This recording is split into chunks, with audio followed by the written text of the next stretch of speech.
हाँ भगत जी, सच साहब आप सभी लोग शशि भूषण सिंह के नाम से अपीयर हो जाएं।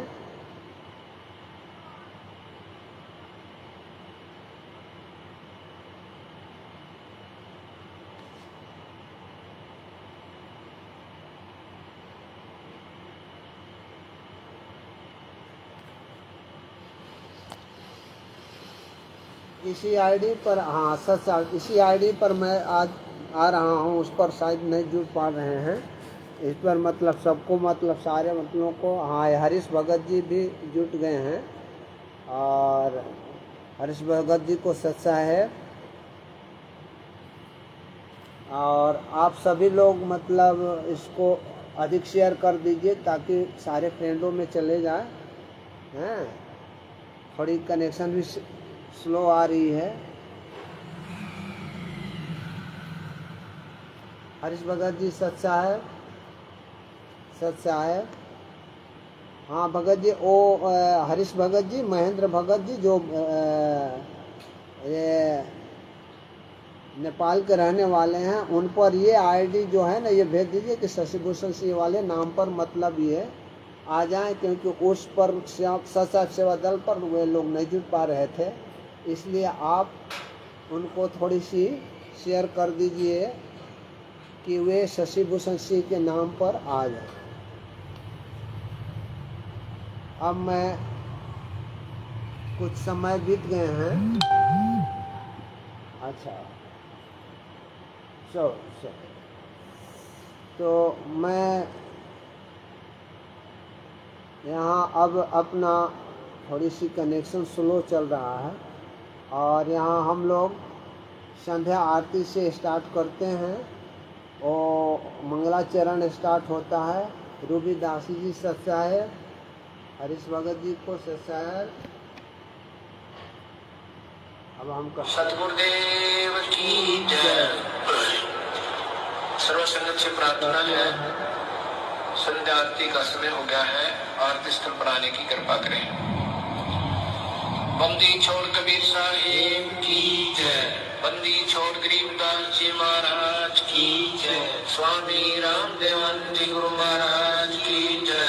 बंदी छोड़ सतगुरु रामदास जी महाराज की जय। सर्व संतों की जय, सर्व भक्तों की जय, धर्मी पुरुषों की जय, श्री काशी धाम की जय, श्री छुड़ानी धाम की जय, श्री करोथा धाम की जय।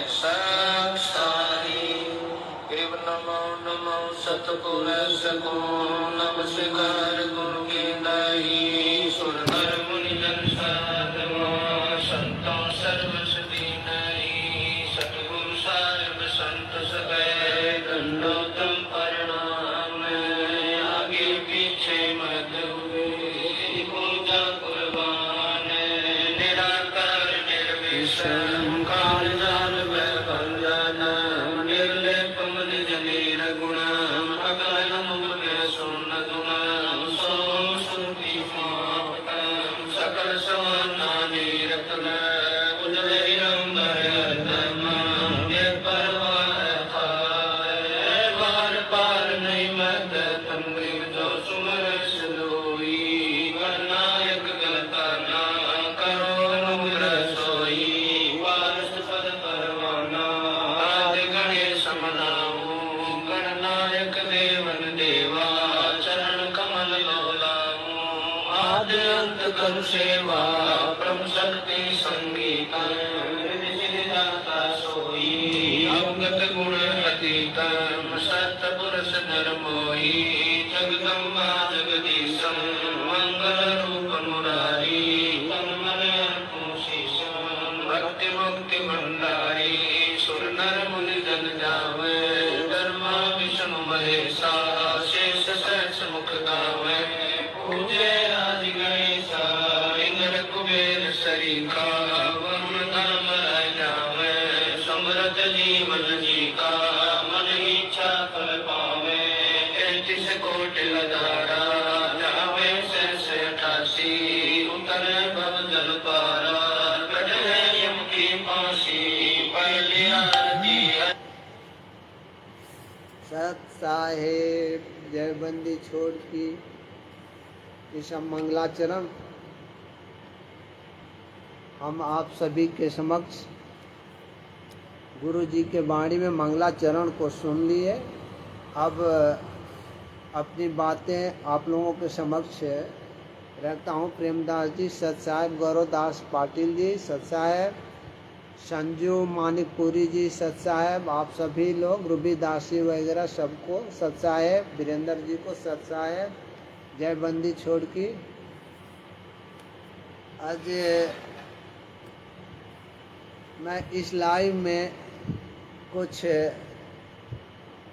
बातें ऐसा करूँगा जो कुछ पिछले लाइव में हमने किया था,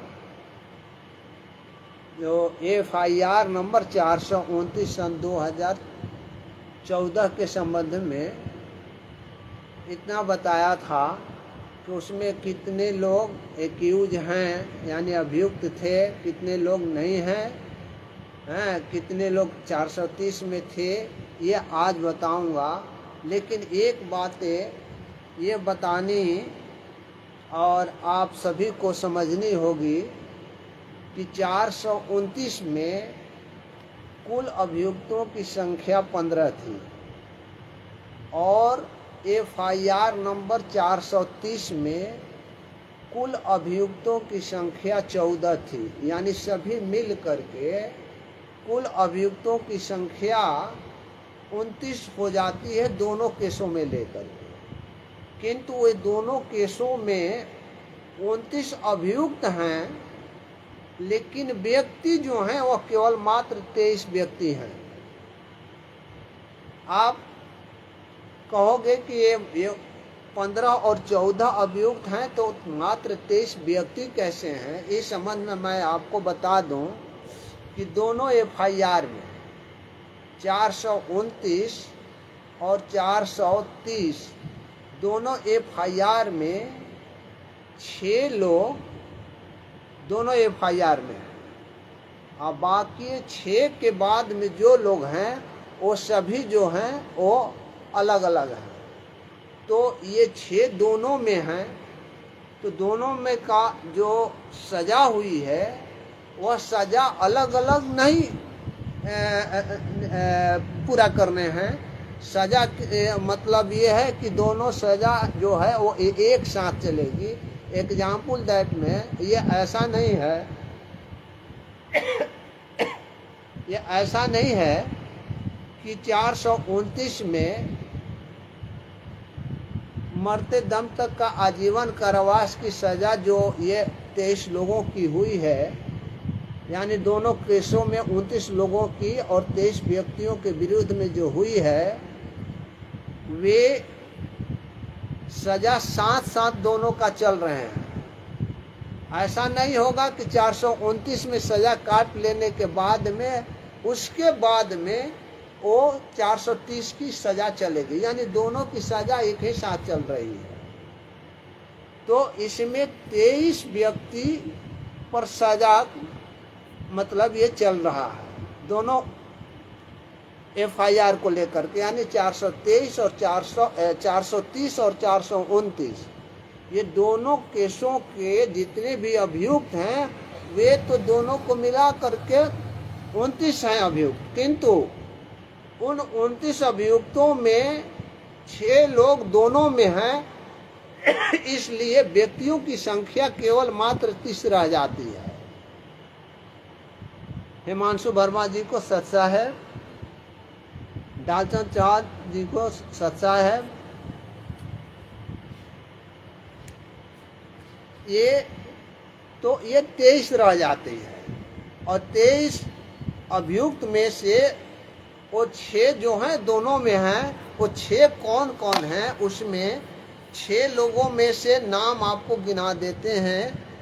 वह हैं राज कपूर उर्फ प्रीतम, दूसरा है राजेंद्र, तीसरा जोगेंद्र उर्फ बीलू जो गुरु जी का भांजा है, और तीसरा वीरेंद्र उर्फ विजेंद्र जो गुरु जी का बेटा है, और पांचवा बबीता तथा छठवां गुरु जी हैं, यानी ये 6 लोग दोनों केसों में हैं और शेष 6 लोगों के बाद में शेष 23 जो हैं वो अलग अलग से हैं। सुजीत कुमार जी सत साहेब, वीरेंद्र दास जी सत साहेब, सुब्रन दास जी को बार बार सत साहेब, और ये सुजीत कुमार जी, मार्कंडे आपको सत साहेब, हिमांशु वर्मा जी को सत साहेब। तो ये है, ये 6 लोग जो हैं ये दोनों केसों में हैं। तो दोनों केसों में ये एक ही सजा, मतलब एक ही साथ चल रही है, इसलिए 23 लोग हैं। और 23 लोगों में इन लोग जो है, इन लोगों में से एक वीरेंद्र को छोड़ करके शेष सभी लोगों जमानत नहीं हुई है। 6 लोगों में से बाकी सब लोग जो हैं अन्य केसों में, इसमें एक में जमानत है तो दूसरे में जमानत नहीं है, दूसरे में जमानत है तो तीसरे में जमानत नहीं है, इसलिए दूसरे केसों में जमानत है, इसलिए जमानत नहीं हुई है, इसलिए जेल में है। लालचंद चिप्पा जी को सत साहेब, जय बंदी छोड़। तो ये लोग जो हैं, इन 6 लोगों को मिला करके कुल दोनों केसों में 29 हो जाते हैं, लेकिन 6 लोगों को दोनों केसों में एक साथ चलना है, सजा काटनी है, वे व्यक्तियों की संख्या 23 हो जा रही है। अब चूंकि आपको यहाँ इन 23 में अब एक संत रामपाल जी महाराज हैं, जो संत रामपाल जी महाराज के इर्द गिर्द रहने वाले में से हैं ये लोग। ये 23 में जितने भी हैं, ये 23 के अलावा और कुछ लोग हैं जिनका नाम आगे बताएंगे, लेकिन ये संत रामपाल जी महाराज के इर्द गिर्द रहने वाले शिष्य हैं, यानी आस्तीन के सांप ये लोग थे। ये संत रामपाल जी महाराज तो अपने ज्ञानों का दूध कहिए या अमृत कहिए, ये लोग पिला रहे थे, लेकिन ये लोग की स्वभाव ऐसा था, सर्प का स्वभाव ऐसा होता है कि कितना हो भी उसे दूध पिला दीजिए तो वे दूध को अपने स्वभाव से अपने विष की ओर बदल लेता है, यानी वे अमृत को भी ये विष बना लेता है सर्प। और ये सर्प जो है, सर्प को गुरुजी ने अपने ज्ञानों का दूध पिलाते रहे, और ये लोग थोड़ी सी भी उसे पी करके, अमृत रूपी पी करके, वे मतलब अमृत रूप में ज्ञान को प्राप्त न करके और ये विष रूप में प्राप्त किया, और सदा विष ही उगलते रहा। आपने सुना होगा, विष उगलने के लिए बात मैंने क्यों कह रहा हूँ, क्योंकि आपने सुना होगा कि ये विषैले सर्प जितने भी दूध पी ले है वह विष ही उगलेगा। इसलिए मेरा कहना है कि आपने देखा सुना होगा, जब बरवाला कांड लोकेश दास जी को सत साहेब, भरत दास जी गायरी, भगत दास जी गायरी को सत साहेब, आप सभी उमेश दास जी को सत साहेब, सभी लोगों को सत साहेब हैं। तो ये क्या कर रहे थे कि आपने देखा होगा, बरवाला घटना घटित होने के पूर्व जो जितने भी गुरुजी के इर्द गिर्द रहने वाले थे, आसपास रहने वाले थे, ये ज्ञान का दूध नहीं पी रहे थे, वे विष पी रहे थे। और ये गुरुजी तो अपना दूध पिला रहे थे, मगर उस दूध को ये लोग विष में परिवर्तित कर रहे थे। जैसे आपने सुना होगा, बरवाला कांड के पहले राज कपूर और राम कंवर ढाका का बयान, जो मीडिया के समक्ष बयान दिया करता था, वही मीडिया के समक्ष भी विष उगला, बयान नहीं कहिए, विष उगला था। क्या विष उगला था कि यदि संत रामपाल जी महाराज स्वयं भी न्यायालय जाना चाहेंगे, चाहे वह, ये बात 17 की थी, कि चाहे वह 17 तिथि हो या उसके आगे की भी हो, तो उन्हें किसी भी तिथि पर हम लोग नहीं जाने देंगे। ये आज हमने निर्णय लिया है। अब भगत जी आप जरा सोचो, ये इतने विष उगले, गुरु जी के ज्ञानों को अमल न करके इतने विष उगले, कि गुरुजी ने कहा था और कह रहे थे कि मुझे न्यायालय तक जाने दो, फिर भी ये लोग बीच उगल रहे हैं कि स्वयं भी अगर न्यायालय तक जाना चाहेंगे, 17 तो क्या 17 के आगे भी जाना चाहेंगे,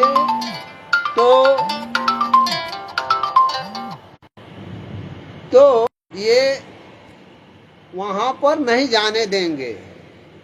यदि जाना चाहेंगे तो दूसरा विष उगल रहे हैं। क्या विष उगल रहे हैं कि यदि संत रामपाल जी महाराज स्वयं जाना चाह रहे हैं तो लाखों भक्तों के लाशों से गुजरना होगा। ऐसे ऐसे ये विष उगले हुए हैं।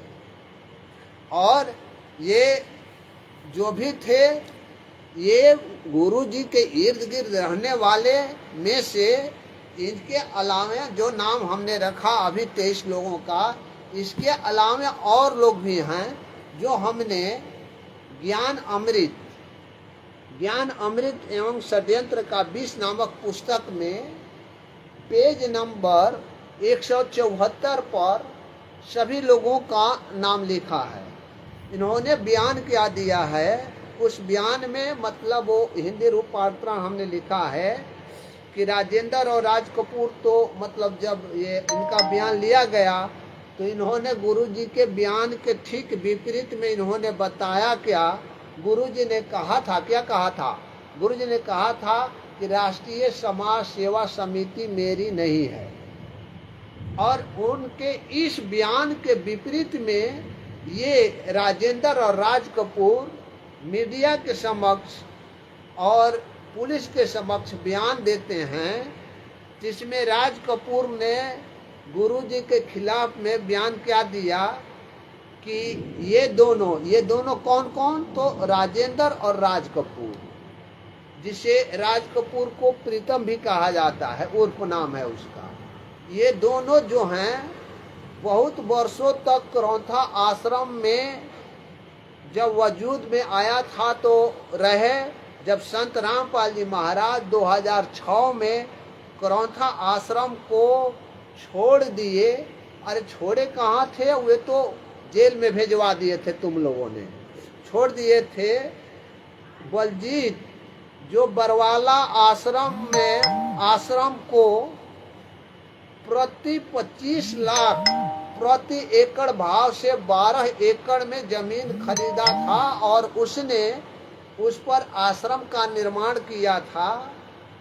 उस निर्माण करने के बाद में अब देखिए यहाँ क्या बयान दे रहे हैं राजेंद्र और राज कपूर। ये न्यायालय में क्या बयान दे रहे हैं पुलिस के समक्ष में कि सन 2013 में संत रामपाल जी महाराज के निर्देशन में राष्ट्रीय समाज सेवा समिति का गठन किया गया था।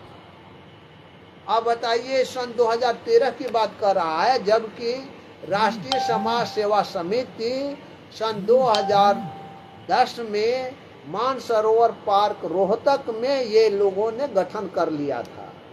2013 तक तो सारे पूरे भारत को अपने कब्जे में ले लिया था, कमांडो तैयार कर लिए हुए थे और ये स्टेट कोऑर्डिनेटर जिला वगैरह सब तैयार कर लिए हुए थे। तो ये 2010 में इन्होंने मानसरोवर पार्क रोहतक में किया, जबकि गुरुजी तो 150 किलोमीटर दूर वे बरवाला आश्रम में अपना कार्य कर रहे थे। अब चलिए इसके आगे चलिए आप कि 2013 ईस्वी में संत रामपाल जी महाराज के निर्देशन में राष्ट्रीय समाज सेवा समिति का गठन किया गया। ये बयान किसका है? राजेंद्र और राज कपूर दोनों का। इसके अलावा राजेंद्र और राज कपूर दोनों क्या कहते हैं कि हमारे अलावा इस समिति के सदस्य बलवान हैं, संजय वो खानपुर वाला बलवान जो वो हिमाचल प्रदेश का है वे है, और संजय जो है ये खानपुर वाला गुरु जी का दामाद है, जोगिंदर जो गुरु जी का भंजा है, वीरेंद्र जो गुरु जी का बेटा है, कृष्ण बहराना, ये पवन, राजीव शर्मा राजेश उर्फ रमेश, रामचंद्र, राजेश, सावित्री, सविता, नीलम, टीना, ये आदि सब जो हैं, राजबाला, ये आदि सब जो हैं इस समिति के सदस्य थे। ये राजेंद्र राज कपूर का ये बयान है कि ये लोग भी इनका सदस्य थे। ये सब लोग मिल करके 2013 में गुरुजी के देख रेख में बनवाए हुए थे। अब ये आगे क्या बयान करते हैं कि सभी लोगों का मुख्य काम, अब ध्यान से सुनिएगा भगत जी, कि ये क्या बयान दे रहे हैं और क्या नहीं दे रहे हैं। ये आस्तीन के सांप हैं या नहीं हैं, ये आस्तीन के सांप हैं या नहीं हैं, ये आप भगत समाज को निर्णय करना है। ये बयान दे रहे हैं कि हम सभी लोगों का मुख्य काम आश्रम के लिए कमांडो तैयार करना एवं लाठी, डंडे, हेलमेट इत्यादि का उपलब्ध कराना है। ये बयान दिए हुए हैं कि राष्ट्रीय समाज सेवा समिति के ये हम लोग सदस्य भी हैं और इसके अलावा अन्य लोग भी सदस्य हैं, और जो उनके इर्द गिर्द रहते थे तो वो तो थे ही, ये लोग भी आस्तीन के सांप में गिने जाएंगे।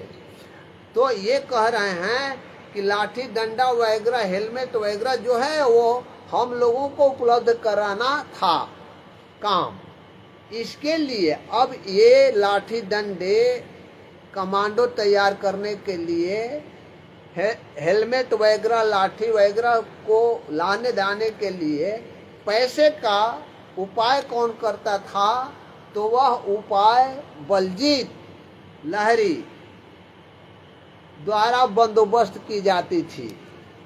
बलजीत लहरी द्वारा उसका पैसे का बंदोबस्त किया जाता था, वे दिया करता था, और उसी के साथ ये लोग मिल करके काले कमांडो के साथ मिल करके गुरुजी को, ये बयान में दे रहे हैं कि वे लोग काले कमांडो के साथ मिलकर गुरुजी को अरेस्ट होने से रोकते थे, यानी रोकते थे, वे बंधक बनाए हुए थे, और कानून का इग्नोर अर्थात अनदेखी करते थे।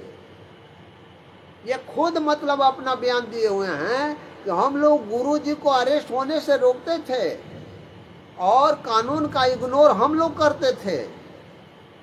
उसके बाद में बयान देखिए क्या देते हैं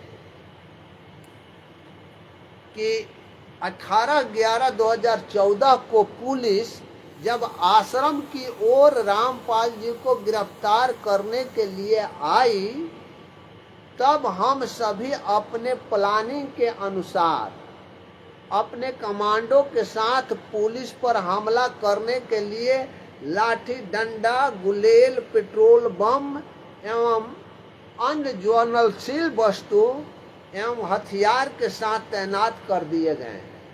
यानी कि ये लोग जो थे, यानी इन गुरुजी के इर्द गिर्द रहने वाले जो ये आस्तीन के सांप थे, ये काले कमांडो को लाठी, डंडा, पेट्रोल बम, गुलेल आदि दे करके और पुलिस के सामने ये तैनात कर दिए हुए थे। चारों तरफ, आश्रम के चारों तरफ आपने देखा भी होगा कि ये लोग कैसे लाठी, डंडा, काले कमांडो, काले कपड़े पहन करके और पूरे आश्रम के चारों ओर मतलब ये घिरे पड़े हैं। इस स्थिति को अब ये यहाँ आगे बढ़िए, ध्यान दीजिएगा, हर बिंदु पर ध्यान दीजिए। इस स्थिति को गंभीर होते देख औरत एवं बच्चे जो आश्रम में मौजूद थे, यानी आश्रम के अंदर मौजूद थे, वे आश्रम से बाहर जाना चाह रहे थे, जाने के लिए जिद कर रहे थे, जबरदस्ती कर रहे थे, प्रयत्न कर रहे थे। तब अब ये लोग का बयान है, मतलब ये गुरुजी का बयान नहीं है, ये इन लोगों का बयान है जो आस्तीन के सांप की तरह गुरुजी के इर्द गिर्द रहते थे। उनके दूध को पी करके भी विष बना लिया करते थे अपने अंदर। तब ये क्या कह रहे हैं ये लोग कि जो लोग भी जबरदस्ती या बाहर जाने के लिए कोशिश करते थे, जो भी आश्रम से, तो उन सब को बाबा रामपाल जी के आज्ञा पर, उनके कहने पर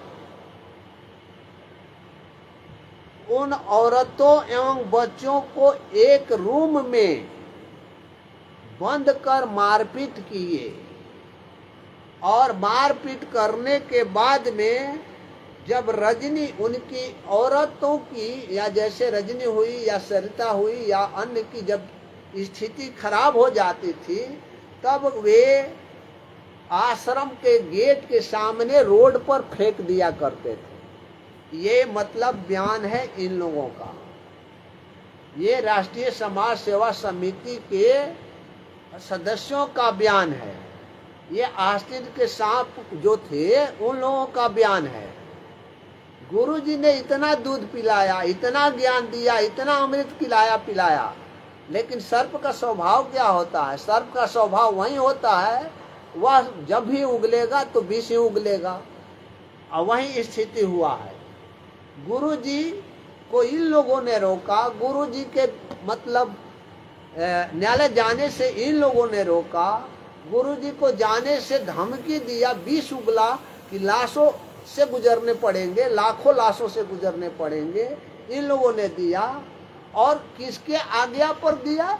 तो बाबा रामपाल जी महाराज की आज्ञा पर दिया। जबकि बाबा रामपाल जी महाराज का तो किसी भी प्रकार का न तो आज्ञा आया था न कुछ आया था, क्योंकि वे तो 7 फरवरी को तो 7 नवंबर को तो मैं खुद वहाँ से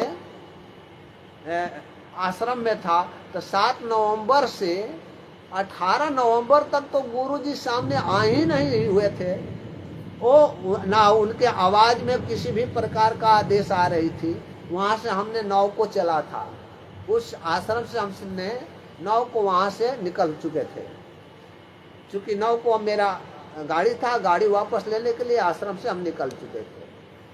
तो जब गुरुजी जब सामने आए ही नहीं, तो फिर वे आदेश कैसे दे दिए? और उनका कोई भी किसी भी प्रकार का आदेश तो वो लाउड स्पीकर से आता नहीं था। लाउड स्पीकर से तो वहाँ के आश्रम के रहने वाले ये मौजूद शिष्य, जिसे आस्तीन का सांप कहा जा रहा है, वे लोग का आदेश आ रहा था। अब आगे चलिए, ये दोनों लोगों ने ये पुलिस के समक्ष बयान दिया, और ये लोग पुलिस के समक्ष जब बयान दिया तो पुलिस ने इन दोनों को अरेस्ट करके रिमांड पर लिया, और रिमांड पर ले जा करके और आश्रम में वे रिमांड पर ले करके आश्रम में गया, तो इन दोनों ने उस कमरे को चिन्हित कराया, उस कमरे को बताया, दिखाया कि इसी कमरे में उन सभी 5 महिला और 1 बच्चे की मृत्यु हुई थी। उनकी इसी कमरे में हम लोगों ने, जो बाहर जाना चाह रहे थे, उसको जबरदस्ती इस कमरे में हम लोगों ने बंद कर दिया था और मारपीट किया था। और उसी के बाद में ये संजय, इतना ये जानिए कि अभी तक तो उस समय, जिस समय ये डिसीजन हुई थी, तो ये संजय खानपुर वाला जो गुरुजी का बेटी मंजू का पति है, वे, और ये नीलम जो धनाना का रामपाल जी महाराज नहीं, रामफल की पुत्री है, पुत्री या पत्नी है, और राजबाला जो गुरुजी की बहन है, तथा कृष्ण जो बहनोई है, ये मतलब फरार थे उस समय तक से। जब ये डिसीजन आया 18 नवंबर 2014 की घटना के संबंध में, 2018 को जब ये डिसीजन आया, तब भी ये लोग फरार थे, यानी कोर्ट के समक्ष नहीं थे। तो ये फरार में मतलब घोषित किए गए हैं न्यायालय द्वारा। बाद में पकड़ करके और पुलिस उनको अंदर की है, तो अभी वे अंदर में हैं। इस तरीका से ये जो जितने भी नाम हमने गिनाया, वो गुरु जी के आसपास रहने वाले उनके शिष्य, जो थे वे आस्तीन के सांप थे, और आस्तीन के सांप का स्वभाव आप लोग अच्छी तरह से जानते हैं कि उनका स्वभाव जो होता है वह विष उगलना होता है, और सादा विष उगलते रहे। और आज भी ये लोग विष उगल रहे हैं, और उसी विष को खाने के लिए हमारे भगत भाई गण उन लोगों के आश्रम में, जिन लोगों का आश्रम संत रामपाल जी महाराज का है भी नहीं, इन विष उगलने वाले आस्तीन के सर्पों का ये आश्रम है, उसमें ये विष खाने के लिए लोग जा रहे हैं और गए हुए भी थे। लाखों भक्तों की संख्या में वहां पहुंचे थे ये विष खाने के लिए। आज भी संभलो, नहीं तो फिर पता नहीं आगे आपकी क्या हाल होगी, वो परमात्मा जानते हैं। पुष्पा सैनी जी को सत्साहेब, कृष्ण दास श्रेष्ठा जी को सत्साहेब, नेपाल के कृष्ण श्रेष्ठा जी और गोपाल जी सत्साहेब, सब लोगों को सत्साहेब मेरा। वीरेंद्र दास जी सत्साहेब। तो ये सब लोग मतलब वही विष पीने के लिए जा रहे हैं, और वो विष ऐसा है कि आपको दिखाई नहीं दे रहा है, मगर आपका ये शरीर जो है वो सर्प की तरह, आस्तीन की सांप की तरह, आपके भी शरीर जो विष उगल रहे हैं, विष खा रहे हो, तो वहीं आपके शरीर में भी विष गड़ रहे हैं। आप भी उसी तरह का हो जाओगे यदि नहीं संभले तब। तो आप आश्रम में ये पेड़ा लड्डू वगैरह खाने के लिए जा रहे हो, कभी भी आपने आश्रम में ये पता किया कि ये आश्रम कौन और किसका, और इसके संचालक कौन हैं, क्या हैं, कैसे हैं, ये गुरु जी का है भी या नहीं भी है, ये आप ऐसा नहीं कर पाते हैं। हमने शामली जो ये आपके उत्तर प्रदेश में शामली बेदखेड़ी में जो ये आश्रम है, इस संबंध में हमने एक RTI लगाया था, और दोनों की RTI का मैं आपको बता दूं कि ये RTI लगभग 12-14 संख्याओं में आए हैं, लेकिन सबको मैंने नहीं देख पाया हूं, और ये जो देखे हैं वो सो लिख रहे हैं कि क्या क्या है, क्या क्या नहीं है।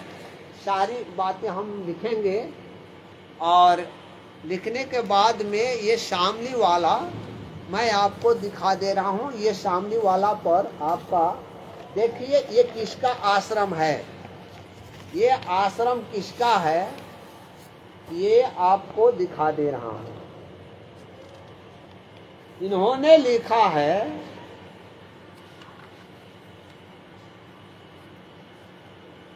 कि मेरे द्वारा मांगी गई थी कि इस आश्रम की भूमि कितने एकड़ में है, और भूमि किसके नाम से हासिल की गई है, भूमि हासिल करने से संबंधित दस्तावेज की प्रमाणित प्रतिलिपि उपलब्ध कराई जाए के संबंध में इन्होंने लिखा है। टोटल देखिए ये अपना ये शामली से करीब कितने पन्ने में, 1 2 3 4 5 6 7 8 9 10 11 12 पन्नों में आया है। अभी हमने इसका पूरा स्टडी नहीं कर पाया हूँ, लेकिन मुख्य चीज देखे हैं वे आप लोगों के समक्ष अभी रख देता हूँ, और इसके बारे में आपको बता देता हूँ, ताकि ये लोग आज भी समझें कि ये RTI जो है वो अधिकारी से प्राप्त हुआ है, ये मुझे और किसी भक्त से प्राप्त नहीं हुआ है, ये ओरिजिनल कॉपी है। इन्होंने दिया है कि कौन दिया है, तो ये सूचना जन अधिकार तहसीलदार कैराना का।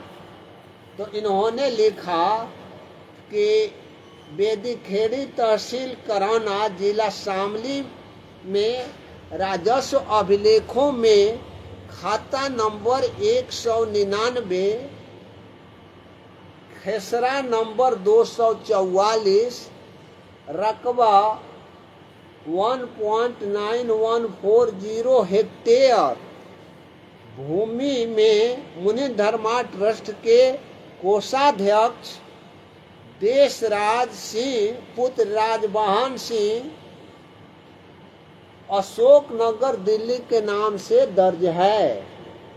ये अब आप सोचिए, शामली में जाने वाले और आस्तीन के सांपों का विष पीने वाले भोजन भंडारा के नाम पर ये सर्पों का विष जो पीने के लिए, लड्डू खाने के लिए जा रहे हैं, वे आश्रम देशराज का है, उसके नाम से ये बना हुआ है।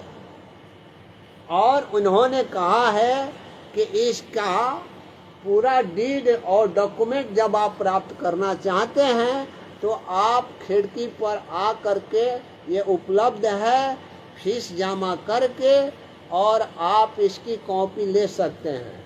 तो मैं अब इनके उस डीड की कॉपी को इस राजस्व विभाग से अभिलेख को ऑनलाइन उपलब्ध कराऊंगा, उनका फीस जमा करके मैं प्राप्त करूंगा। ये इस तरीका से आप ये समझिए। अभी तो पूरी दिखाना है, 12 पेज में दिए हुए हैं। अब देखिए, और एक और बात ये है, यहाँ देखिए, यहाँ लिख रहे हैं कि शामली में जो है वो फलाने फलाने से अनुमति ले करके और आश्रम में ये कार्यक्रम की जाती है, और फलाने फलाने से ये दे रहे हैं, और जिस तिथि में ये हमने मांगा है उसी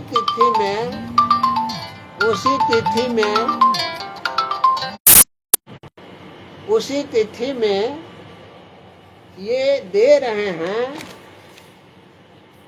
उनके इर्द गिर्द रहने वाले कि हमसे अनुमति नहीं ली जाती है।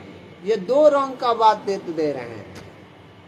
अब देने वाले भी जरा सोचें तो कौन दे रहे हैं, क्या दे रहे हैं। ये सारी बातों का चर्चा आगे के दिनों में करूंगा। अभी आप लोगों को शॉर्ट में दिखा दिया और बता दिया। अब मैंने सोजत से भी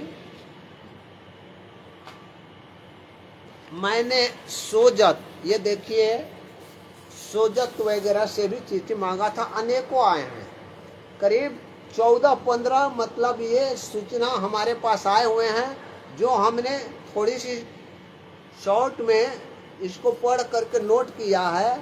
उसके संबंध में मैं बताऊंगा। अभी इसके अलावा आपको इतने मतलब पेपर्स अभी जो हमने नहीं पढ़ा है, अभी खोला ही नहीं है, इस ITI के कागज को खोला ही नहीं है कि मतलब कितने हैं कितने नहीं हैं, क्या है क्या नहीं है। इसलिए इनको खोल करके, पढ़ करके, देख करके, जान करके और समझ लेंगे, तब आपसे हम आगे बातचीत करेंगे। फिर भी शॉर्ट में हम बता रहे हैं कि हमने सोजत से भी ये मांगा था RTI के तहत। तो सोजत से ये आया कि मैंने क्या मांगा था। मैंने, अब देखिए इन लोगों की मतलब देने वाले की भी बुद्धि देखिए। ये मुझे प्राप्त हुई है सूचना 3/4/2025 को प्राप्त हुई है। और सोजत के बारे में अधिकारी जो है वो कार्यालय उपखंड अधिकारी, जिसे SDGM कहा जाता है, वहाँ से मुझे प्राप्त हुआ है कि मेरे द्वारा मांगी गई थी 10/3/2025 को, और ये उसका यानी 10/3/2025 का डेट में मुझसे मांगी गई थी। उनसे जो सूचना, उसका जवाब ये अपने पत्रांक संख्या RTI 2025/243 दिनांक 10/3/2025 को ही वे हमको सूचना भेज देते हैं। और हमें प्राप्त होता है कब?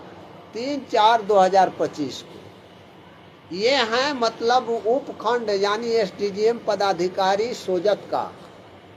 और इन्होंने क्या लिखा कि सूचित किया जाता है कि मेरे द्वारा मांगे गए 4 बिंदुओं की सूचना, चारों बिंदुओं पर उपखंड अधिकारी सोजत द्वारा यही कहा गया है कि सूचना प्रश्नोत्तर प्रकृति का है। अरे हम तो प्रश्न कर रहे हैं, हम तो मांगिए रहे हैं कि भाई इस संबंध में हमें प्रस्तुति बताओ, हैं? तो ये दे रहे हैं उसकी सूचना की सूचना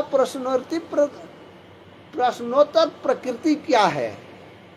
अरे तो भाई हम प्रश्न ही कर रहे हैं ना कि सोजत किसका, सोजत में जो आश्रम बना हुआ है वह किसका है, वो आपके क्षेत्राधिकार के अंतर्गत है। तो वो ये प्रकृति बता दे करके और अपना जान पैगरा छोड़ दिए। और जिस रोज हम मांग रहे हैं, जिस रोज हमारा पत्रांक है 10/3/2025 को यहाँ से हमें भेजने का, और जब यहाँ से भेजे उसी दिन उनको प्राप्त हो जाती है। इतने झूठे लोग ये लोग हैं। 10 को हमने दिया और वे 10 में ही अपने मेरे RTI का अपना जवाब दे दिए। और मिला मुझको कब? 3/4/2025 को, महीनों दिनों बाद। जब सोचिए कि 10 को हमने यहाँ से छोड़ा तो जाने में भी 1-2 दिन टाइम लगे होंगे, लेकिन 1-2 दिन टाइम की बातें छोड़िए ना, जिस रोज हमने भेजा उसी रोज उनको वो RTI का जवाब दे दिए। ये उपखंड महाराज जी हैं हमारे ऐसे सोजत का। हाँ, एक वकील साहब का बार बार फोन आ रहा था, तो अभी बता दिए कि थोड़ी लाइव हैं, बाद में बातचीत करेंगे। तो ये RTI के तहत में ऐसे मतलब जवाब दे रहे हैं। हमने पंजाब में खमानों से मांगा था, और ये खमानों से मांगा था, आया है 2 चिट्ठियाँ, इसमें से 2 आया है, 2 चीज आया है। और दोनों, एक प्राप्त हुआ है 3/4/2025 को, और दूसरा प्राप्त हुआ है 8/4/2025 को। ये पंजाबी भाषा में है, और मैं पंजाबी पढ़ नहीं पाता हूँ, समझ नहीं पाता हूँ। इसे हिंदी कराने के लिए किसी पंजाबी भाई से यहाँ पर मिलूँगा, उससे हिंदी कराऊँगा, तब इसके बारे में मैं आपको बताऊँगा। एक खमानों से जो आया है वो 4 पन्ने में है। चारों पन्ना में क्या क्या लिखी गई है ये उसी भाषा में है जो पंजाबी भाषा होती है। तो जिसके कारण मैं इसको वर्णन नहीं कर सकता। जब हिंदी करा लेंगे या इंग्लिश करा लेंगे तब मैं आप लोगों से चर्चा करूंगा। अब हमने हरियाणा कुरुक्षेत्र पिपली से मांगा था, हमने मांगा था पिपली से, तो वे सूचना 28/2/2025 को मांगा था। ये सूचना पिपली से, ये पिपली से आया हुआ। तो ये 28/2/2025 को हमने मांगा था सूचना। तो उसमें राज्य सूचना अधिकारी कम खंड विकास एवं पंचायत अधिकारी पिपली द्वारा हमें चारों बिंदुओं पर, यानी ये थोड़ी ध्यान दीजिएगा, ये मेरे 28/2/2025 वाला जो पत्रांक से मैंने मांगा था उसका ये जवाब दे रहे हैं जो मुझे प्राप्त हो रहा है 16/4/2025 को। उन्होंने मुझे दिया कि सतलोक आश्रम पिपली कुरुक्षेत्र किस संस्था से संबंधित है, इसका विभाग से कोई संबंध नहीं है, इसलिए आपको सूचना नहीं दी जा सकती है। और दूसरा देते हैं कि आश्रम पिपली कुरुक्षेत्र का संचालक कौन है, इसका विभाग से कोई लेना देना नहीं है, इसलिए मैं आपको सूचना नहीं दूंगा। ये हमारे राज्य सूचना अधिकारी कम खंड विकास एवं पंचायत पदाधिकारी का जवाब है। और इनके द्वारा वो ये कहते हैं, क्या कहते हैं कि इनके द्वारा, यानी कि जो ये पिपली कुरुक्षेत्र हरियाणा द्वारा जो भी कार्यक्रम किया जाता है, उनमें से इनके द्वारा कोई भी प्रोग्राम हमसे यानी एसडीएम से कोई भी परमिशन नहीं ली जाती है। ये देख लीजिए, मतलब यहाँ ये दे रहे हैं, हमसे परमिशन नहीं ली जाती है, तथा भूमि के संबंध में जो आपने सूचना मांगा है कि ये भूमि जो है कितने एकड़ में है, किनके नाम से है, कैसे ये हासिल की गई है, कितने में हासिल की गई है, तो इस संबंध में इन्होंने हमें दिया है कि भूमि संबंधी मांगी गई सूचना रेवेन्यू डिपार्टमेंट कुरुक्षेत्र से मांगी जा सकती है, उससे संबंधित है, आप उससे मांग सकते हैं। वे भूमि संबंधी रेवेन्यू डिपार्टमेंट कुरुक्षेत्र के बारे में हमें बता करके दिया है।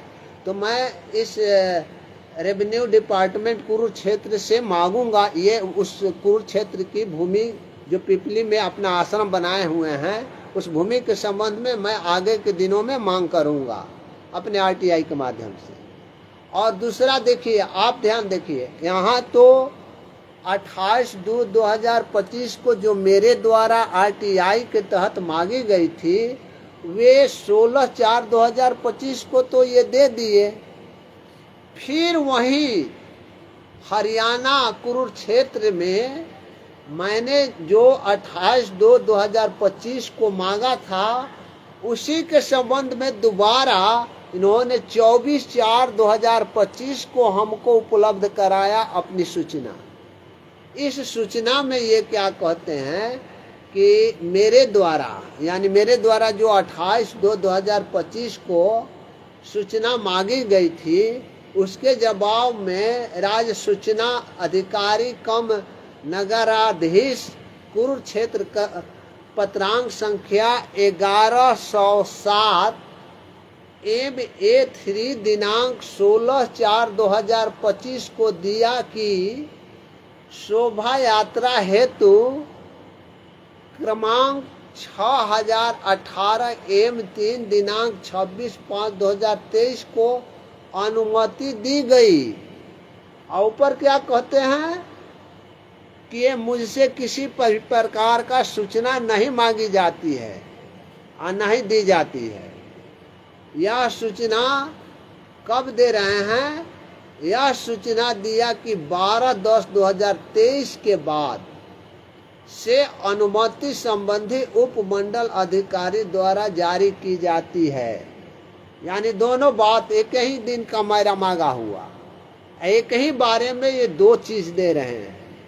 अब जरा सोचिए कि ये कुरुक्षेत्र वाले जो आश्रम बना करके वहाँ भक्त जो लोग भी जा रहे हैं, तो उनकी क्या दशा होती होगी जब वहाँ का अधिकारी भी ऐसे ऐसे गलत और भ्रामक तथा दोगली बातें सूचना में दे रहा है कि हम सूचना भी, मतलब किसी भी प्रकार का परमिशन भी नहीं लेते हैं और परमिशन भी देते हैं। तो शोभा यात्रा के लिए हमने परमिशन दे दिया था, और जो अब जो भी लेते हैं वो मेरे मुझसे नहीं ले करके उपमंडल अधिकारी से लेते हैं। तो हम तो उपमंडल अधिकारी से ऊपर मांगा था, ऊपर भी वहीं दिए हुए हो खंड विकास, और 28/2/2025 को ही मांगा था, उसका जवाब कुछ और दे रहे हो, फिर उसी को 24/4/2025 में जवाब कुछ और दे रहे हो। तो ये मिली भगत है। मिली भगत क्या है कि ये मिली भगत है कि ये भगतों के जो विषैले होते जा रहे हैं, विष खा करके, वो विषैले जो आस्तीन के सांप जो गुरु जी के दूध को पी करके विषैला बन चुके हैं, राष्ट्रीय समाज सेवा समिति के सदस्य हों जो इसको मैनेज करते हैं, वे लोग के यहाँ ये लोग जा करके जो भी भंडारा वगैरह करते हैं, वो भंडारा नहीं है, वो अमृत नहीं है, वो दूध नहीं है, वो विष है, वे इन लोगों का उगला हुआ सामान जो खा रहे हो वो आप भी विष बनते जा रहे हो, और आप उनके विष के बदले में जो पैसा देते हो, तो ये ऐसे अधिकारी लोगों को अपने मेल और साजिश में ला करके और दो तरह का ये सूचना दी जा रही है। एक ही डेट की, एक ही तारीख की, एक ही व्यक्ति द्वारा मांगी गई सूचना के संबंध में ये ऐसे जवाब आ रहे हैं। तो अभी पिपली कुरुक्षेत्र का बताया, क्योंकि बहुत से अभी आए हुए हैं, सबका पढ़े नहीं है, शॉर्ट में सबका साधारण रूप से पढ़े हुए हैं, आप लोगों के बीच में मैंने रख दिया। और एक और भी आया है जो ये RTI जो प्राप्त है हमें पिपली से, है ना, वो देख लीजिए, पिपली से ही प्राप्त है। ये मांगा था, तो इन्होंने 28 को ही ये चारों बिंदुओं पर ये ऐसा दिया था कि किसी भी प्रकार का कुछ नहीं है, और सतलोक आश्रम के भूमि के संबंध में आप रेवेन्यू डिपार्टमेंट से जानकारी ले सकते हैं।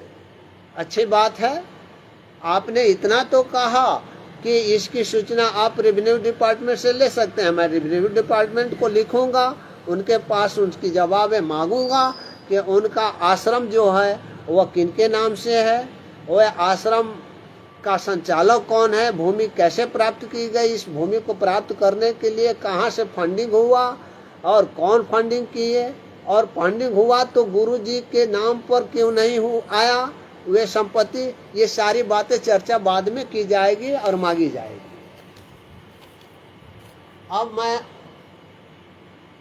अब मैं आप लोगों को शॉर्ट में ये तो बात रखी पूर्व में 429 और 430 की। तो 429 में 15 लोगों की बातें हमने उनके पता वगैरह सब लोग को बोल दिया था, और आप लोग शायद लिख लिए भी होंगे। और 430 में कौन कौन वे लोग हैं और क्या उनका मतलब स्टेटमेंट था जो 430 का FIR किए हुए हैं, वो कौन किए हुए हैं, ये शॉर्ट में बता देते हैं। चूँकि समय तो गुजर गया था, काफ़ी लंबे समय गुजर गए थे, वो सत्साहिब सेवा दल वाले लिंक पर नहीं जुड़ रहे थे हैं, तो फिर हमें दोबारा शशि भूषण सिंह वाले लिंक पर आना पड़ा। तो इसके लिए हम क्षमा मांगेंगे आपसे। अब जब भी आएंगे तब मैं इसी शशि भूषण सिंह वाले ID पर ही आएंगे, ताकि वे नेपाल के भगत गण भी जुट जा रहे हैं। दिलीप दास वगैरह सबको सत्साहिब, राम आशीष दास जी को सत्साहिब, उमेश दास जी को आपको बार बार सत्साहिब, और सभी लोग जो भी भगतगण जिनका मैंने नाम नहीं लिया, विवेका जी हैं, विवेकानंद जी हैं, और वकील साहब हैं, ये पटना हाई कोर्ट के वकील साहब भी हमारे साथ जुड़े हुए हैं, उनको मैं सत्साहिब और राम राम कहूँ।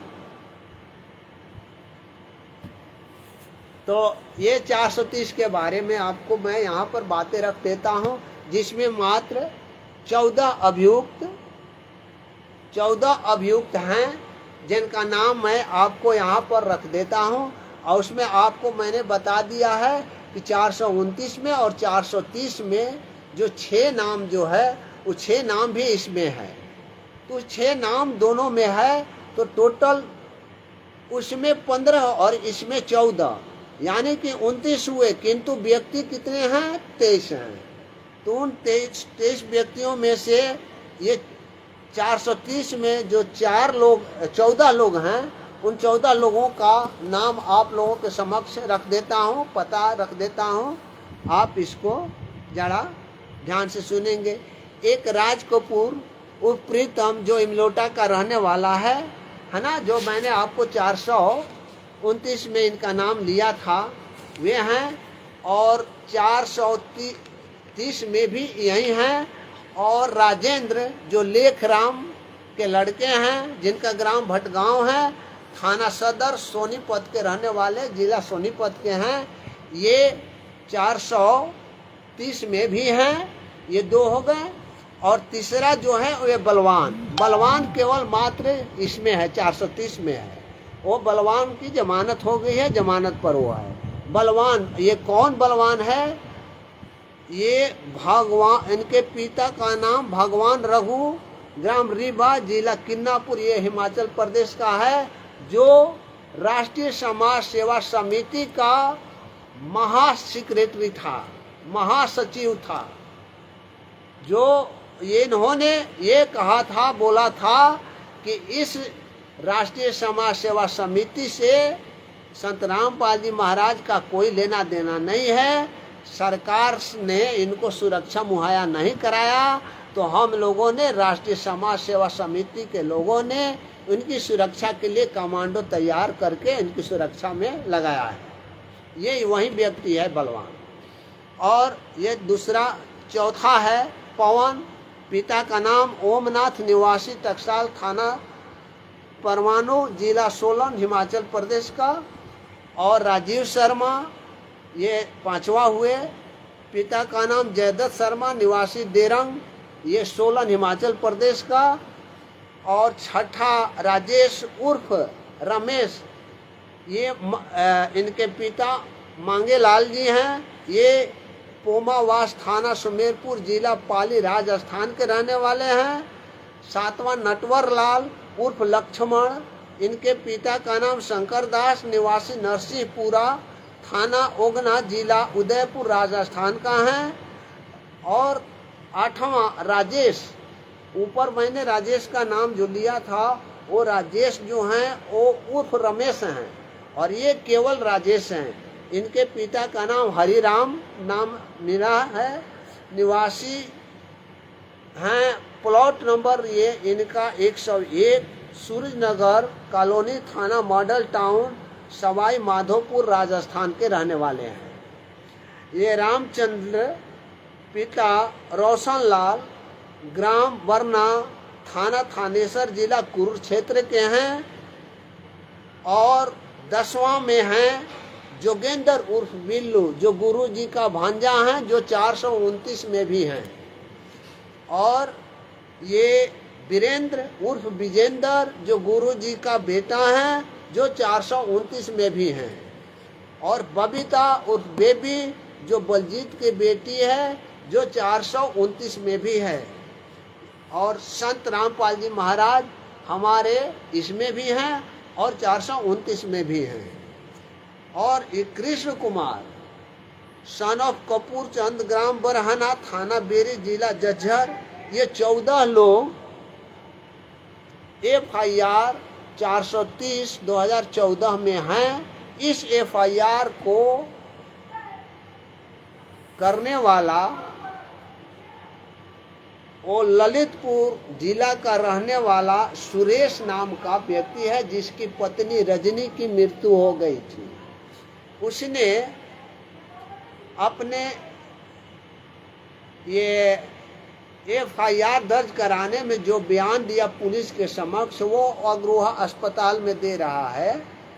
और वो ये फैसला का पारा नंबर 2, फैसला का पारा नंबर, पेज नहीं, पारा नंबर 2 पर आप लोग इसको देख सकते हैं, पढ़ सकते हैं, जान सकते हैं कि इन्होंने FIR में क्या दर्ज कराया है।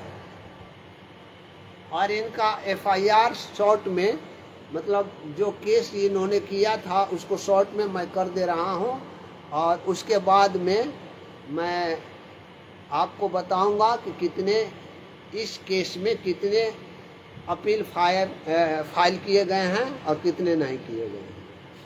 इनका संक्षिप्त में केस है कि 19/11/2014 को SI देशराज अपने अन्य ASI कांस्टेबलों के साथ अग्रोहा अस्पताल में लॉ ऑन ऑर्डर ड्यूटी पर थे।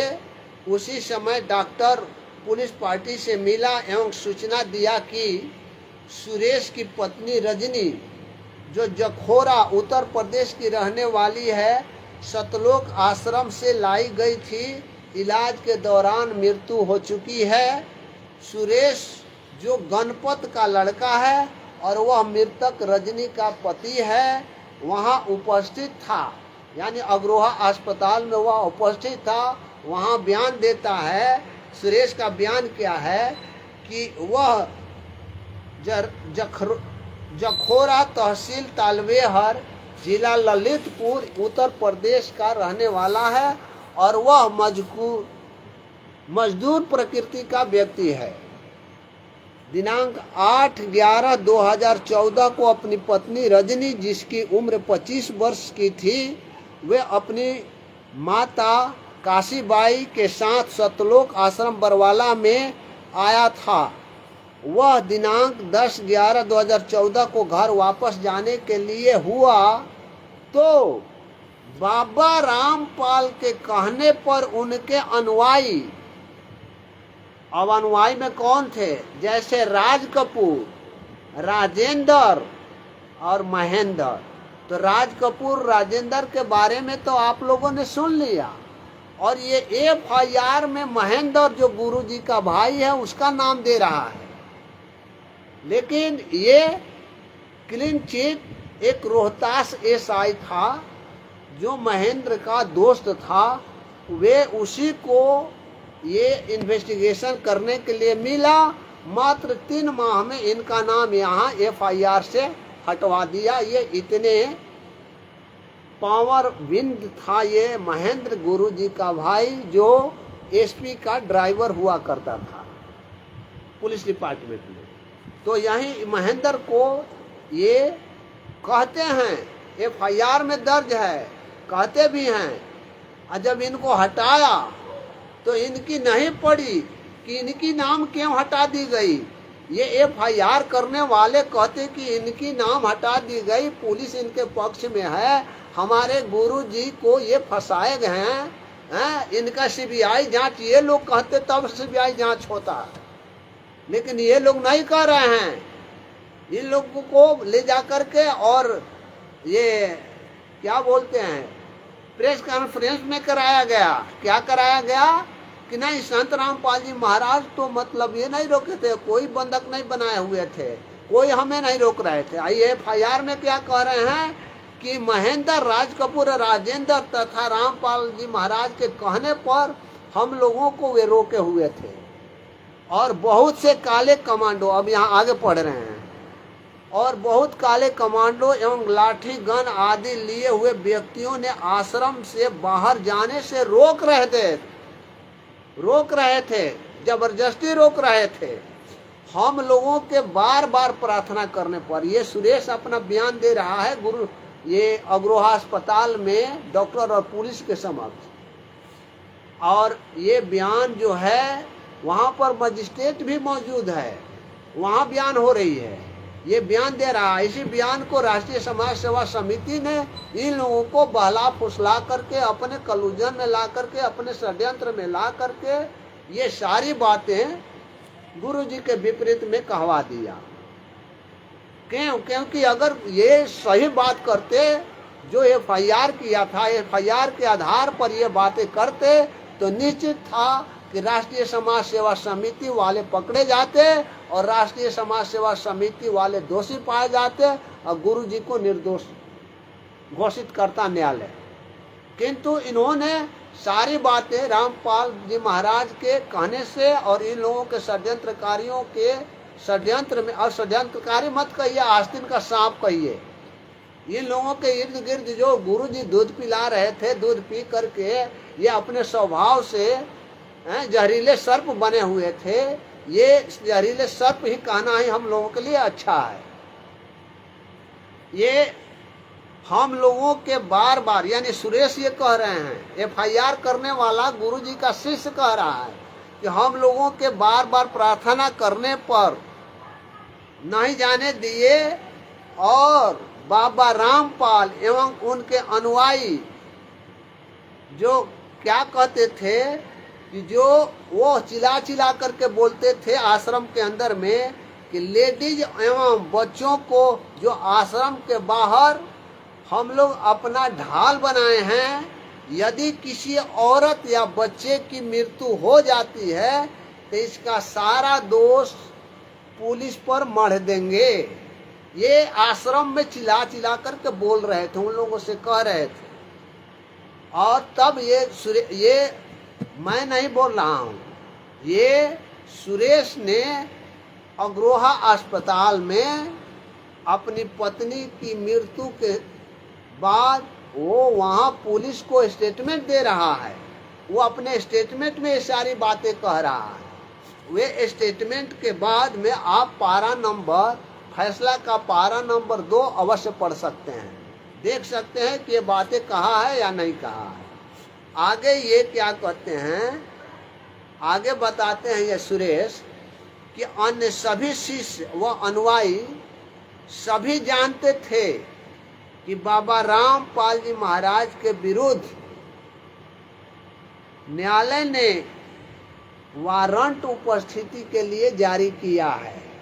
ये जानते हुए भी ये ऐसा कार्य किए थे, ये सर्प, ये आस्तीन का सांप, कि संत रामपाल जी महाराज को हम किसी भी तरीका से अरेस्ट नहीं होने देंगे, अरेस्ट होने नहीं देंगे। ये लोग ये इस बात को नहीं कर रहे थे, ये लोग तो गुरु जी के विपरीत में ऐसे कार्य कर रहे थे ताकि गुरु जी अच्छी तरह से फंस जाएं इस केस में।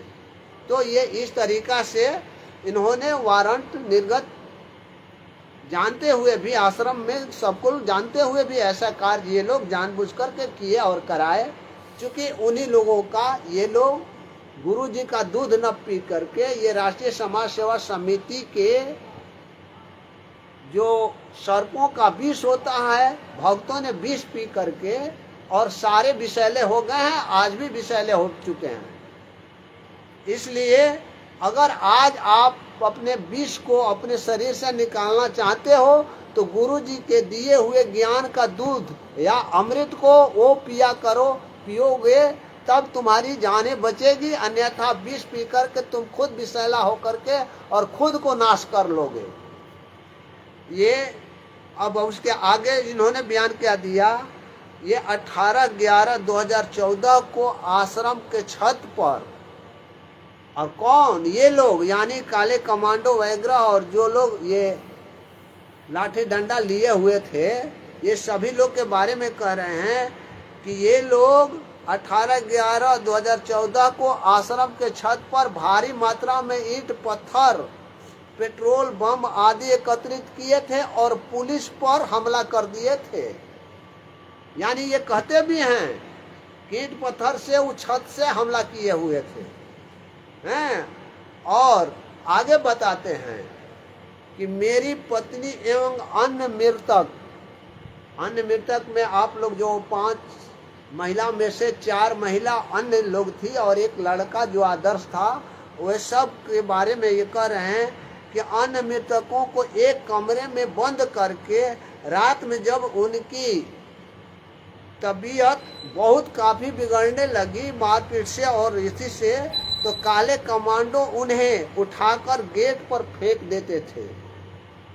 वहां से पुलिस प्रशासन, अब देखिए पुलिस प्रशासन के बारे में कह रहे हैं ये सुरेश जी, कि वहां से पुलिस प्रशासन एम्बुलेंस की व्यवस्था की थी। एम्बुलेंस से ट्रीटमेंट कराने के लिए मेरी पत्नी को अग्रोहा अस्पताल में ले गई, जहां इनकी मृत्यु डॉक्टर ने घोषित कर दिया। ये सारी बातें एफआईआर में उन्होंने दर्ज कराया। एफआईआर दर्ज कराने के बाद में इन्होंने दावा किया कि मेरा दावा है कि आश्रम में क्लोज रूम में रोक रखने एवं उनको मारपीट करने से मेरी पत्नी एवं अन्य लोगों की मृत्यु हो गई है। ये इसके लिए बाबा रामपाल एवं उनके अनुयायी काले कमांडो आदि जिम्मेदार हैं। ये एफआईआर में मतलब अपना ये दर्ज कराए हुए हैं, जो फैसला के पारा नंबर 2 में पढ़ सकते हैं। पारा नंबर 2, पेज नहीं, पारा नंबर 2 पढ़िएगा, 1 और 2। इसमें ये सारी बातें उन्होंने दिया। और इस केस में 11/10/2018 को 14 अभियुक्तों के विरुद्ध धारा 302, 343, 120 बी के तहत, जो ये आईपीसी का धारा है, उसके तहत इनको दोषी पाया गया है। और इनको जब दोषी पाया गया 14 लोगों को, तो इनमें सजा के बिंदु पर आदेश हुआ 17/10/2018 को। तो सजा के बिंदु पर क्या सजा हो रही है, सजा के बिंदु पर क्या बहस वगैरह सुनने के बाद में न्यायालय ने क्या धारण करता है, वह करता है कि धारा 302 आईपीसी में 14, जो इस एफआईआर 430 में जितने भी अभियुक्त 14 हैं, उन सभी लोगों पर मरते दम तक का आजीवन कारावास की सजा दी है और प्रत्येक पर 1-1 लाख रुपए का जुर्माना लगाया है। ये धारा 302 के तहत। और धारा 120 बी, जो षड्यंत्र करना होता है, साजिश करना होता है, उसके तहत भी सभी लोगों को, 14 लोगों को मरते दम तक का आजीवन कारावास की सजा हुई है तथा 1 लाख जुर्माना प्रत्येक पर लगाए गए हैं। और धारा 43 के तहत, धारा 343 के तहत सभी को 2 वर्षों का कारावास की सजा तथा 5,000 रुपये जुर्माना लगाए गए हैं। और ये सारे जितने भी सजाएं हुई हैं वो कठोर कारावास, रिगोरियस इम्प्रिजमेंट हुई है। तो ये कठोर कारावास की सजा हुई है। और ये जुर्माना जो लगा हुआ है 1-1 लाख रुपए 2 सेक्शंस के तहत और 5,000 एक सेक्शंस के तहत प्रत्येक पर लगा हुआ है। यदि वह जुर्माना नहीं दी जाती है, जमा नहीं की जाती है, तो 302 के तहत जो 1 लाख रुपए लगाए गए हैं उसके लिए अतिरिक्त और 2 वर्ष की सजा सुनाई गई है, बढ़ा दी जाएगी सजा। और 120 बी के तहत भी 2 वर्ष की और सजा बढ़ाई जाएगी, ये 1 लाख रुपए जुर्माना नहीं देने पर।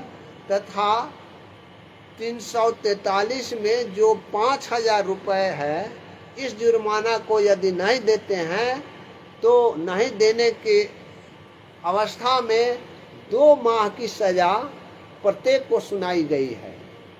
इस प्रकार से इसमें सजा सुनाई गई है दोनों केसों में, 429 और 430 के एफआईआर के केसों में मरते दम तक का आजीवन कारावास कुल दोनों का अगर लेते हैं तो उसमें 15 हैं और इसमें 14। तो ये अभियुक्त जो हैं वह 29 हो जाते हैं, किंतु इसमें 6 अभियुक्त जो हैं उसमें भी 6 अभियुक्त दोनों हैं, दोनों केसों में हैं, यानी 429 में और 430 में भी हैं। इसलिए व्यक्तियों की संख्या 23 हो जाती है। तो हम लोग जो ये अपनी आवाज़ उठा करके 28 लोगों को जमानत पर छोड़ने की, रिहा करने की बात करते हैं, तो हमारी बेईमानी होती है, हमारी वो गलती होती है। ये हमें समझने होंगे, ये जानने होंगे कि किनकी जमानत हुई है, किनकी जमानत नहीं हुई है, और कितने लोगों को सजा मतलब भुगतने के लिए एक साथ दोनों, चूंकि दोनों सजा एक साथ चल रहा है, तो कितने लोग सजा भुगत रहे हैं और कितने लोगों को जमानत हुई है। इस पर ये एफआईआर का 429 का या 430 का जो जजमेंट की फाइल है, उस फाइल पर ध्यान दें, या इस पुस्तक को जो ज्ञान अमृत एवं षड्यंत्र का विष नामक पुस्तक है, इस पुस्तक को आप पढ़ करके और अच्छी तरह से इसको स्टडी करें। इस बिंदु पर आप लोगों को समझने पड़ेंगे, जानने पड़ेंगे कि कौन बिंदु कहाँ है और किस बिंदु पर क्या है। ये मैं चर्चा करते रहूँगा और इसके बाद में आप पढ़ेंगे तो खुद ब खुद जानकारी होते जाएगी हैं। तो अब हम चलते हैं कि इस 430 के बारे में केवल आपको बता देते हैं कि 9 अपील फाइल हुए हैं चंडीगढ़ हाई कोर्ट में। बस इतना ही, मतलब नंबर बता करके, और इस लाइव को मैं वहाँ पर बंद करना चाहूँगा, ख़त्म करना चाहूँगा, आप लोगों से विदा लेना चाहूँगा। अब मैं ये अपील की बातें बता देता हूँ कि चंडीगढ़ हाई कोर्ट में कौन कौन से अपील और किनके विरुद्ध अपील ये फाइल हैं, ये बता देते हैं। एक क्रिमिनल अपील नंबर 1086 जो है, ये राज कपूर एवं अन्य लोग ने दाखिल किया है। क्रिमिनल अपील 1099 सन 2018 रामचंद्र एवं अन्य लोगों ने दाखिल किया है। क्रिमिनल अपील 1121 सन 2018 ये पवन एवं अन्य लोग ये दाखिल किए हुए हैं। तथा क्रिमिनल अपील नंबर 1128 ये राजेश उर्फ रमेश अकेला दाखिल किया है। और क्रिमिनल अपील नंबर 1154 ये अकेला नटवरलाल का है, नटवरलाल ने अकेला दाखिल किया है। और ये क्रिमिनल अपील नंबर 1161 राजेश, जिसको मतलब मैंने में नाम नहीं लिया है, 2 राजेश हैं, एक राजेश उर्फ रमेश और एक केवल राजेश है। ये राजेश अकेला ये एक अपील फाइल किया है, जो उसका नंबर है 1161 सन 2018। और संत रामपाल जी महाराज का 430 में अपील जो फाइल है वह है 4228 सन 2018, ये संत रामपाल जी महाराज का है। और 6985 सन 2018 ये बबीता का है, जो बलजीत की बेटी है। और ये क्रिमिनल अपील नंबर 6986 जो है, ये बलवान, जो राष्ट्रीय समाज सेवा समिति का ये महासेक्रेटरी था, महासचिव था, जो हिमाचल प्रदेश का रहने वाला है। और ये क्रिमिनल अपील दाखिल किया है। ये इतना ही तक मैं आज आप लोगों को ये सुना दिया, बता दिया। और सभी भक्तों को, जो भी भगतगण, अजय पाल दास जी वगैरह सत्साहेब, हाँ, सुजाता चौहान जी सत्साहेब, हाँ, और बाकी सब, नीतीश कुमार जी सत्साहेब, नीतीश यादव जी सत्साहेब, सत्यनारायण दास जी सत्साहेब, आप सभी को सत्साहेब। और जो लोगों का मैंने नाम नहीं लिया और जो दिखाई नहीं पड़ रहे हैं स्क्रीन पर, उन सभी भगत भाइयों को मेरा सत्साहेब पहुँचे। और जो जगत से हमारे वकील साहब भी जुड़े हुए थे पटना हाई कोर्ट से, विवेकानंद जी, उनको मैं बार बार राम राम कहूँगा, जय श्री राम भी बोलूँगा। और भगत भाइयों को मेरा सत्साहेब पहुँचे। अब मैं आप लोगों से विदा लूँगा। और जो मुझे बोलने में जहाँ गलती वगैरह होगी, तो मैं इसके लिए सदा आप लोगों से क्षमा प्रार्थी रहूँगा। और आज भी प्रार्थी हूँ कि आप हमें क्षमा करेंगे। सत्साहेब हरीश भगत जी, प्रेमदास जी सत्साहेब। बेटा श्रेया भी आई है, सत्साहेब बेटा श्रेया सत्साहेब। हाँ, और सब ठीक हो? हाँ ठीक है बेटा। चलिए, सब कुछ, मेरे पुत्री भी आ गई हैं, ये मतलब अपने दिल्ली में नौकरी वोकरी कर रही है वहाँ, तो वे शायद अपने ड्यूटी से आई होगी, तो उससे जुड़ी है और देख रही है। मुझको अच्छा लग रहा है बेटा। सत्साहेब बार बार तुमको भी। चलिए, तब फिर आप सभी को मेरा अंतिम सत्साहेब जयबंदी छोड़ की। अब मैं वीडियो को यहाँ अपना लाइव समाप्त करता हूँ। मेरी गलती जो हुई है आप लोग क्षमा करेंगे। सत्साहेब जयबंदी छोड़ की, जयबंदी छोड़।